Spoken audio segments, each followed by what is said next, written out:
Designing Women cast. Then versus now, 40 years later. The truth behind their lives. Delta Burke. Delta Burke was born on July 30th, 1956 in Orlando, Florida. And at just 30 years old, she stepped into television history as Suzanne Sugarbaker. As a matter of fact, the moment that I noticed. On screen, she was the glamorous, self-absorbed former beauty queen with perfect comedic timing.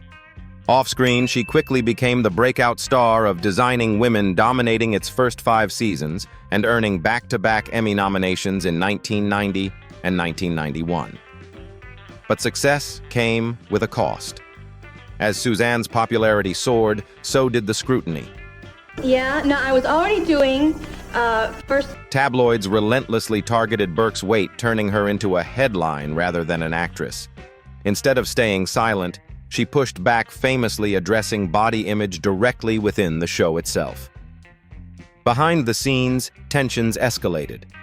Creative disagreements and personal strain with producers eventually led to her departure at the end of Season 5 in 1991, a turning point many fans still believe the show never fully recovered from. And so scared. After leaving, Burke attempted to recreate that magic with her own sitcom Delta and later Women of the House, but neither captured the same cultural impact. Gradually, she stepped away from Hollywood's spotlight, choosing something far less visible, but perhaps far more valuable.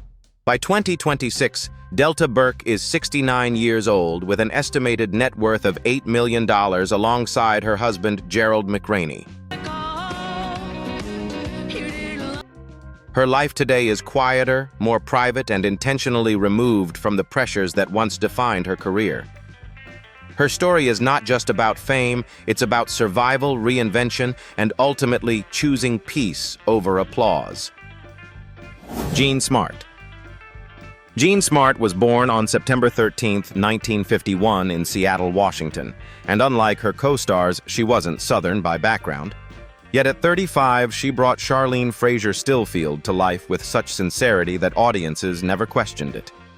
Beauty by Jill every 5 seconds. I'm sick of hearing. Charlene was gentle, open-hearted, and endlessly hopeful, the emotional balance in a room full of sharper personalities. What made the role remarkable was its subtlety. Played too broadly, it could feel naive, too restrained, and it risked fading into the background. Smart found the exact middle ground, delivering a performance that felt authentic without losing its humor. After 5 seasons, she made a decision that would quietly redefine her path, stepping away from the series to focus on family life. What followed wasn't immediate superstardom, but something far more enduring, a steady climb built on range and persistence. 4th of July, I went to Macy's to... From standout appearances in Frasier to a Golden Globe-winning turn in Samantha, who Smart gradually shaped one of television's most respected careers. Then came Hacks. As Deborah Vance, she delivered a performance layered with wit, vulnerability, and precision, earning 4 Emmy Awards between 2021 and 2025 and bringing her total to 7. Her personal life carried equal weight. She met her husband, Richard Gilliland, on the Designing Women set, and his passing in 2021 marked a profound loss, one she carried while continuing to work at the highest level. By 2026, at 74, Jean Smart stands as a rare figure in Hollywood, an artist whose greatest achievements arrived later than expected. Her journey proves that timing isn't everything, staying the course is. Dixie Carter. Dixie Carter was born on May 25, 1939 in McLemoresville, Tennessee. At 47, she stepped into Designing Women as Julia Sugarbaker, the firm's commanding partner whose words could silence a room in seconds. We love it here. Thank you. You're very gracious. Audiences soon gave her a nickname that said it all, the Terminator. Not for coldness, but for precision. Every speech deliberate, every pause intentional, every line landing exactly where it needed to. Her background set her apart. Trained with ambitions in opera before turning to stage work, Carter carried a theatrical discipline that elevated even the simplest scenes. I thought of myself as any kind of fitness expert. Julia's monologues weren't just dialogue. They became defining moments of the series, blending conviction, wit, and an unshakable sense of right and wrong. Decades later, those speeches still circulate, quoted by fans who remember exactly how they felt hearing them for the first time. After the show concluded, Carter remained active across television and theater, appearing in Family Law and earning an Emmy nomination in 2007 for Desperate Housewives. She also returned to Broadway, continuing to refine a craft she never treated casually. In her personal life, she shared a lasting marriage with Hal Holbrook, beginning in 1984. Carter, here we are. Here we are again. In early 2010, she was diagnosed with endometrial cancer, a battle she kept largely private. On April 10, 2010, she passed away at the age of 70, leaving behind an estimated net worth of $10 million. Her presence defined the core of Designing Women. Long after the final episode, it is her voice, firm, fearless, unforgettable, that continues to echo. Annie Potts. Annie Potts was born on October 28, 1952 in Nashville, Tennessee. At 33, she took on the role of Mary Jo Shively, the quick-thinking head designer whose wit and timing gave Designing Women much of its rhythm. Across 163 episodes, she remained a constant presence, shaping the series with a style that felt effortless, yet was anything but. I had this wish long before Ghostbusters, but What set Potts apart was control. Her humor didn't rely on exaggeration.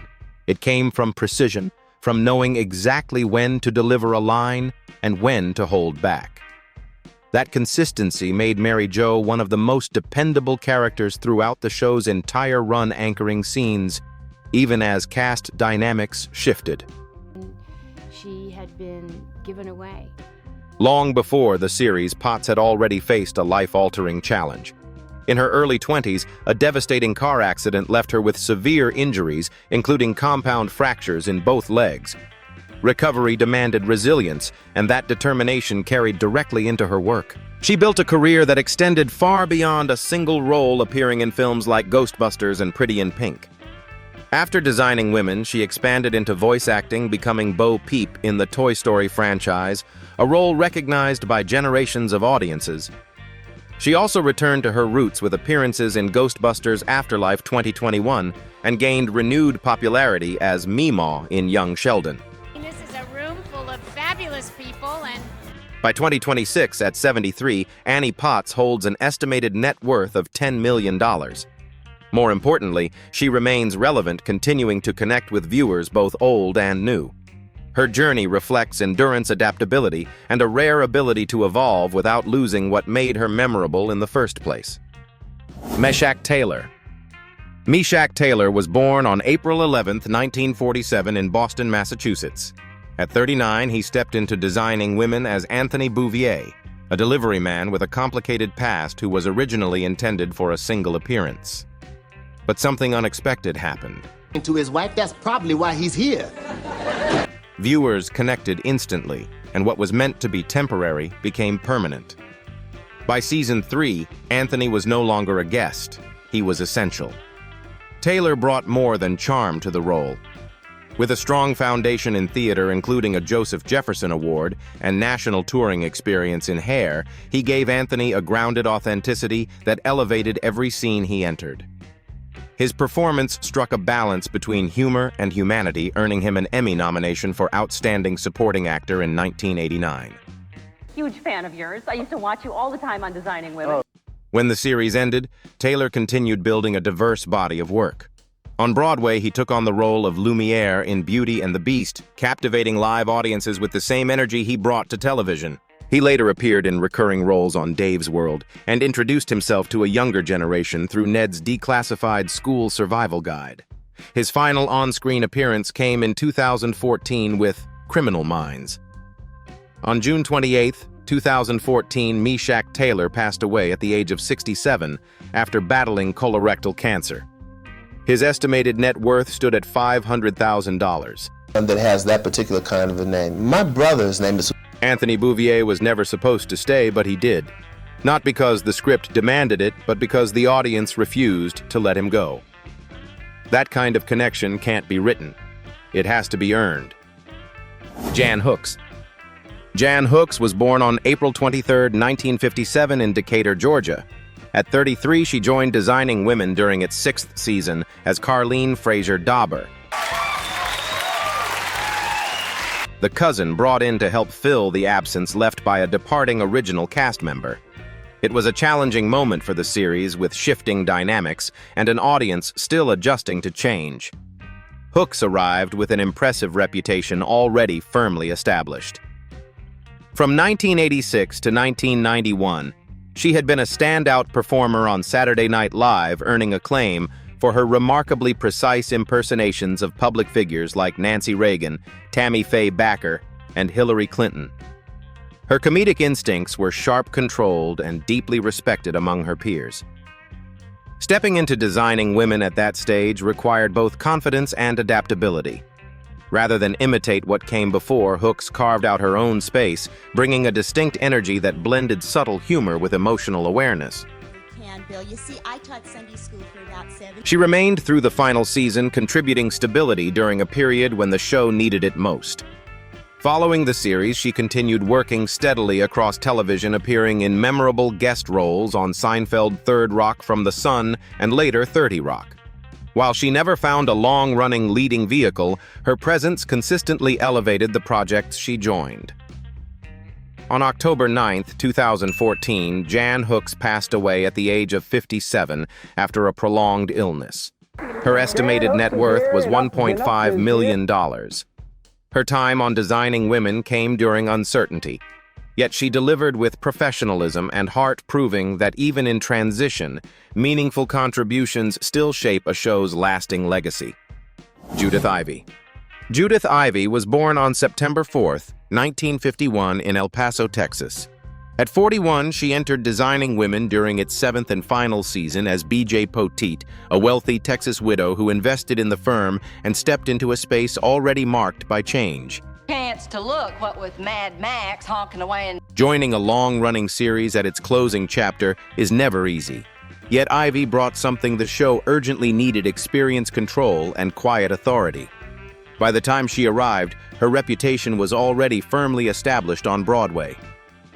With 2 Tony Awards for Steaming 1983 and Hurly-Burly 1985, she carried a level of theatrical discipline that translated seamlessly onto the screen. Rather than overpower the ensemble, she grounded it, offering stability in a season that could have easily unraveled. After the series concluded, Ivey continued to build a career defined by range and consistency. I'm from Texas, not London. She appeared in films such as The Devil's Advocate, Flags of Our Fathers, and Women Talking 2022, while maintaining a steady presence on television through projects like Big Love Grey's Anatomy and Law & Order SVU. Throughout it all, she remained deeply connected to theater, not only performing, but also directing, reinforcing where her artistic foundation truly began. By 2026 at 74, Judith Ivey holds an estimated net worth of $5 million. Her path reflects a different kind of success, less about spotlight, more about longevity and respect within the craft.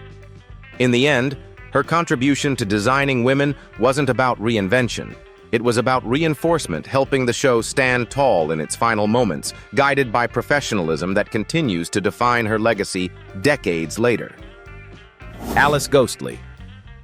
Alice Ghostly was born on August 14, 1926, in Eve, Missouri. When she first appeared on Designing Women in 1987 at the age of 60. Bernice Clifton was never meant to be central, a quirky family friend with an unpredictable charm. But I don't think I caught your name at dinner. I'm Reverend Jim. Yet something remarkable happened.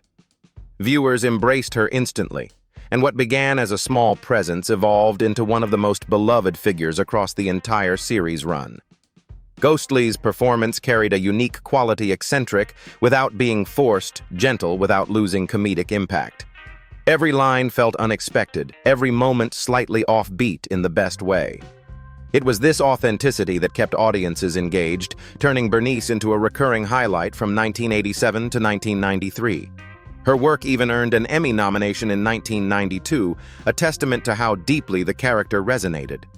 Long before the show, Ghostly had already built an impressive career. Black man, where have you got? She won a Tony Award in 1965 for The Sign in Sidney Brustein's Window and became widely recognized on television as Esmeralda in Bewitched. Decades of stage and screen experience shaped a performer who understood timing nuance and the subtle art of scene stealing without overshadowing others. In her personal life, she shared a 50-year marriage with Felice Orlandi lasting until his passing in 2003. In later years, health challenges, including strokes, gradually limited her work. New York, when he heard I was interviewing you. On September 21, 2007, she passed away at 81 due to colon cancer, leaving behind an estimated net worth of $1 million. Her journey proves something rare. Sometimes the smallest role can leave the deepest impression when the audience decides it matters. 40 years later. Designing Women isn't just remembered, it's still felt. From Dixie Carter's unforgettable speeches to Jean Smart's late career dominance, and from Delta Burke's rise and struggles to Alice Ghostley's unexpected fan-favorite legacy, every story reveals something deeper than sitcom success. Some careers soared, others faded, but all left a mark that time couldn't erase. On Legendary TV Memories, we ask you, did the show lose its magic after key departures, or did it simply evolve into something audiences weren't ready to accept?